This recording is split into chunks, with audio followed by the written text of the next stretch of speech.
Yan. So our topic for this afternoon is about program design. But let's connect first our previous discussion, no, the coverage of our second examination, which was the, ano yon? Kung sino yung makaremember na ating topic for the second examination? Anyone? Training station, ma'am. Okay, learning. Ano yan, dear? Training evaluation. Ayon. So, it's the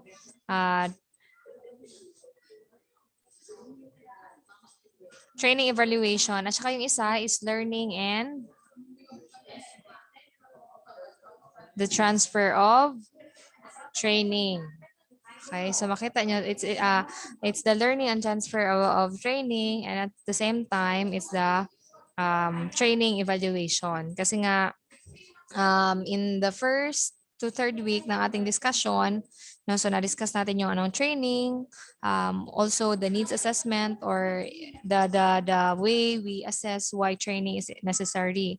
And then yung last coverage, we took up the discussion about the learning outcomes or yung mga expected na pwedeng makuha ni participant or ni trainees sa isang specific training. Then also,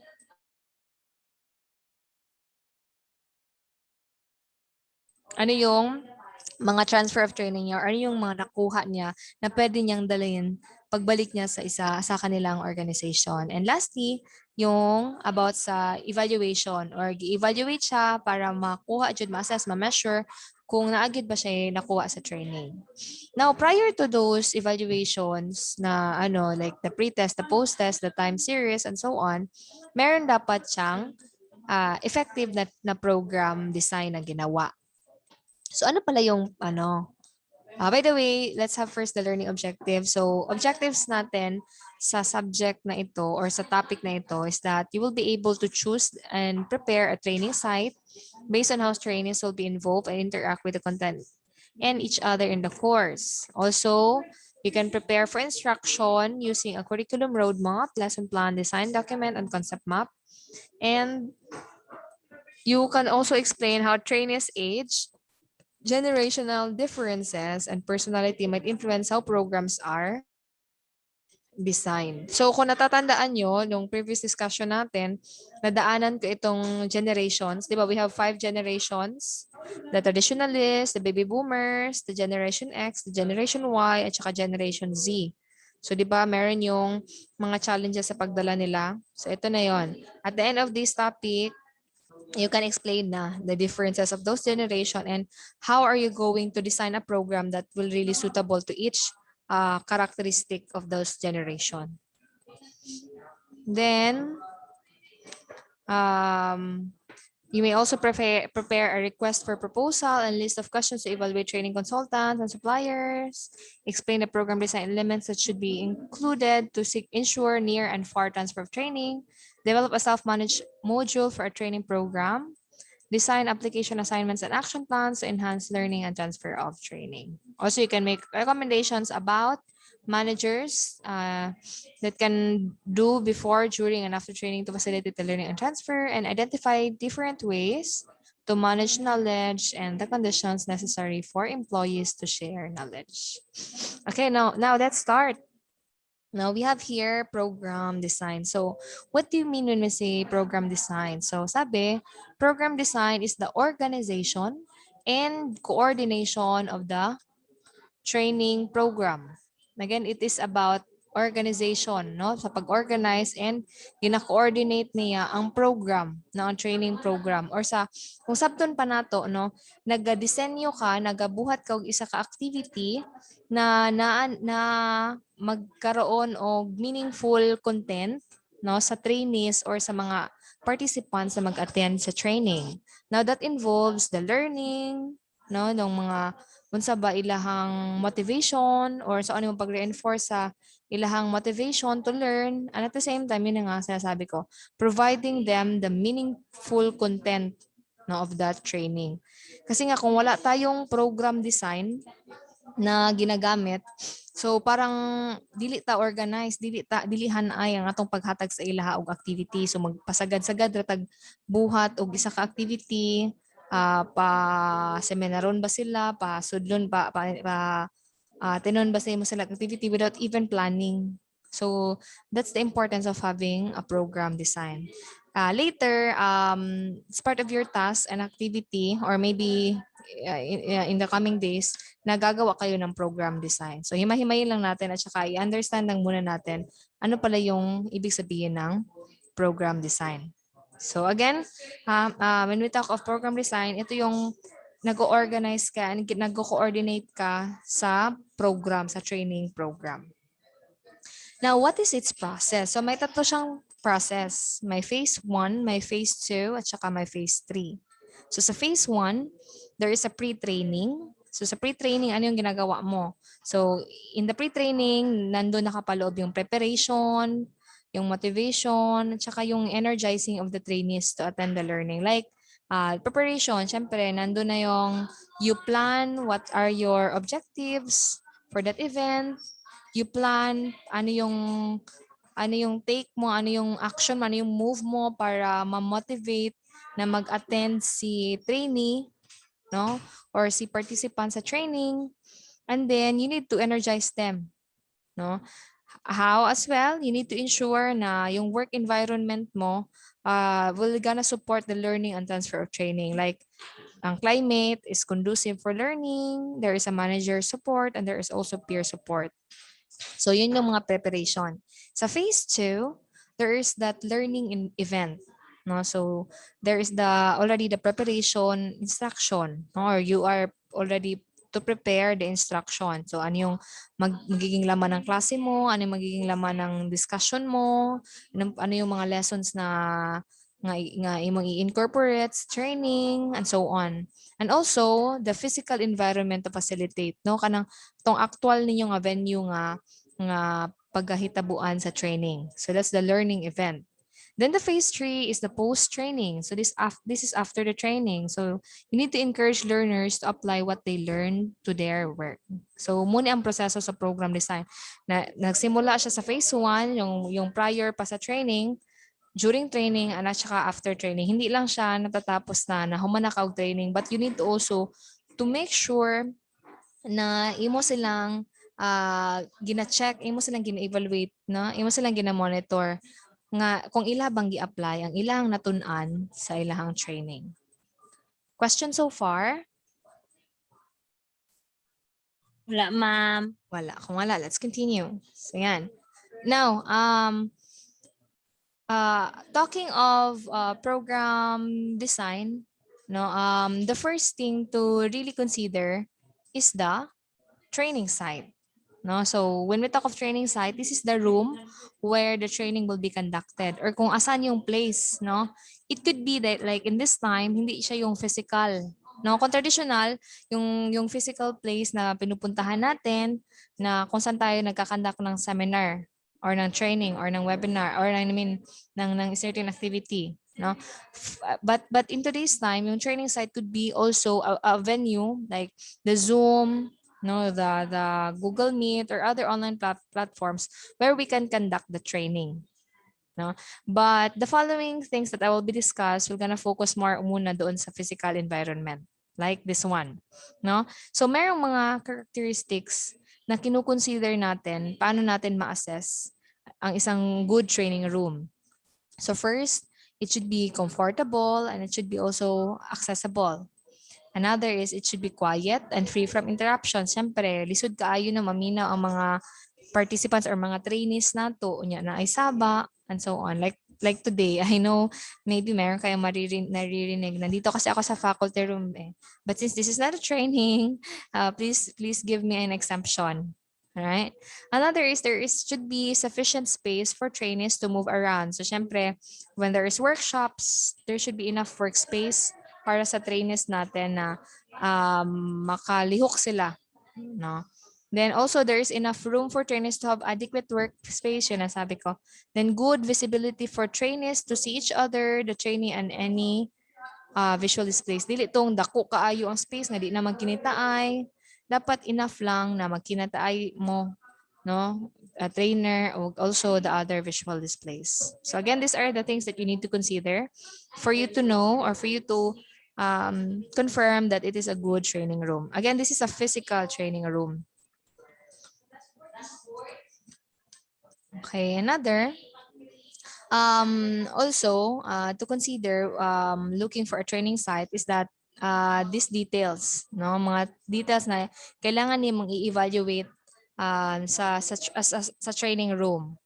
No, so naani siya sa inyong ano, ang meaning niyan is nandoon din sa inyong study guide sa paper. So first, you need to consider the noise and colors. Now, check for the noise from heating and air conditioning system, from adjacent rooms and corridors, and from outside the building. So, i-check nimo kung na magmura ka mag-pilot testing ba. Mag-ato ka dito, paminawon nimo, magstay ka for a minute or for an hour sa place kung dili ba saba, no? Naabay ang air condition niya, saba ba? Ang mga doors niya, ang corridors, daghan pag nagalabay-labay. That's it. No? I-evaluate nimo. Then, ang colors, dapat dili siya kanang sitawag ana, dark, gani, na ma-distract ang mga participants, ang mga trainees. No? So, it should be kanang light lang siya para dili disturbing kay maka-distract ba yung colors. Kung mga warm colors, marag maapektuhan pod ka, mag-alingasa pod ka, di ka ka-concentrate, no? And there are other colors like blacks and brown shades that will close the room in psychological becoming fatigue, no? Yung black at saka brown. And then also we have the room structure and lighting. So sa room structure, kay dapat square shape siya. No? So I would assume nabasa ninyo kay na nato nag-access dito sa paper. So, dapat again, square ang shape. Dili siya long, dili siya narrow room. Kay difficult naman magkinitaay. So, ito na yan, di ba, kanina sabi ko, dapat able na magkinitaay ang mga trainees and the participants. So, dapat ang room is square lang ang iyang ideal ideal shape. Then, lighting, dapat free from glare. No, dapat dili siya nag-glare. No, it's kaning dili siya nag-reflect, dili siya silaw. So glare one, and then also part siya ng lighting. And also dapat ang main source po sa light is the fluorescent lights. No, uso mga LED lights, no, para tipid po sa kuryente. Okay, then incandescent light should be spread throughout the room and used with dimmers when projecting is required. So dapat customize imong light, no? Kay para example na kay mga presentation, so imong i-turn off or imong ipa-dim, medyo mangit-ngit siya ang place para mas klaro ang imong gina-project nga presentation. Wall and floor covering, so dapat carpet should be placed in meeting area, even though dili ko siya super required, but it can add something elegance. Solid colors are preferable because they are not distracting. So only meeting related materials should be on the meeting room walls. So wala na base unsa pa nga maka-distract, no? Kay base na ay mga kay gipang butang-butang sa wall nimo, daghan kay gipang bitay-bitay maka-distract na sa mga participants. And then yun na, the meeting room chairs. So preferably na siya wheels, na siya swivels para relaxing. Or dapat na ay back support, no, na kay sandigan sa likod para makaiwas sa sakit, no, sa imong lower lumbar region. Then the glare, yan na nga ka ng mga silaw-silaw nga part. Ang ceiling should be 10 foot high. 10 foot high. Then outlets, dapat enough siya nga masaksakan sa tanan. Acoustics, dapat dili maglanog-lanog ang imong mga tingog, mag-training ka. And as well, of course, technology. No, kay mas very effective siya, like maggamit pa kag mga presentations, videos, no, compared sa anang bitay max lang gani yung ginagamit ng traditional lang kaayo. So mo ang gina-consider dapat ginatanaw naman sa training room na makaingon ka that it is conducive for learning. Also, we have examples of seating arrangement. no? So fun type kay di ba kung kani na diri ang mga participants, ikaw trainee diri, maka-focus sila sa imuha. Pwede ning arrangement sa training site. Pwede po di siyang classroom type setting, kay para wala kayo'y ano tagduha lang, no, na ay tagduha lang ang magtatapaday. Then tawag na lagyo siya, no, so marag naka enough space, dili ka magkagtabi kayo. Then also conference type, pwedeng kung medyo discussion part, formal ang inyong suryahan, pwedeng ganito, square type pero nakapalibot kayo, or the circle type, then nakapaligot also. Or the horseshoe arrangement, no, nandito yung parang table, nandito yung mga tao, and there's someone in the middle who's facilitating or leading the training. Okay, so these are ideal sitting arrangements.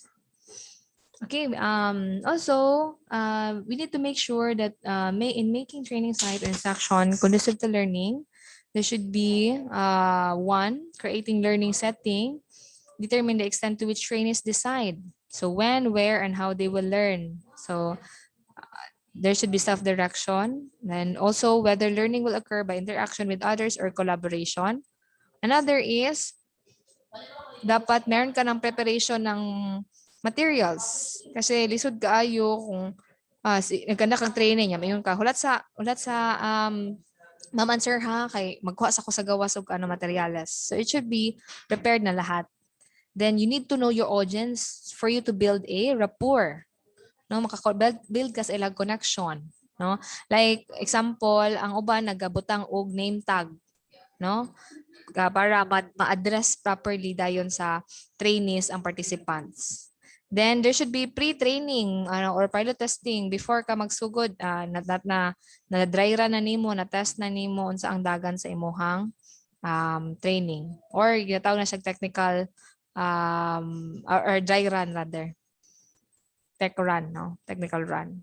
Then provide overview of the course. So before ka mag-start, imuha na siyang istorya para ganina sa akong sugod, no? Gidiscuss na ko sa inyo unsa di inyong objectives, unsa di ang tumong nato, sa dapat atong ginalook forward ani nga topic.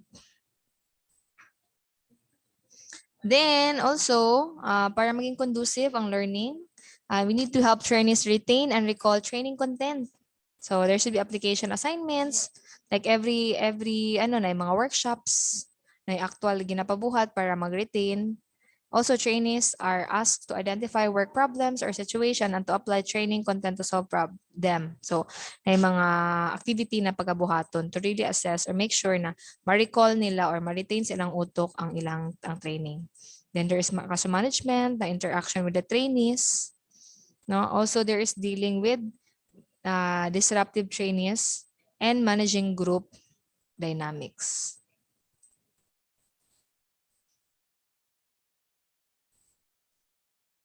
Okay.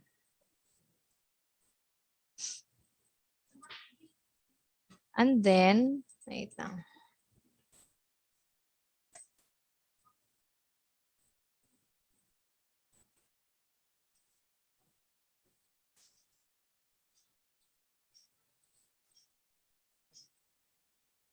I think it's less than 1 minute na lang, baka maputol ito class ha. Magbuhat og another link. Mag-send ko sa GC to para ma-access ninyo. Okay, marag 40 minutes lang dahil wala ko ka-premium karon.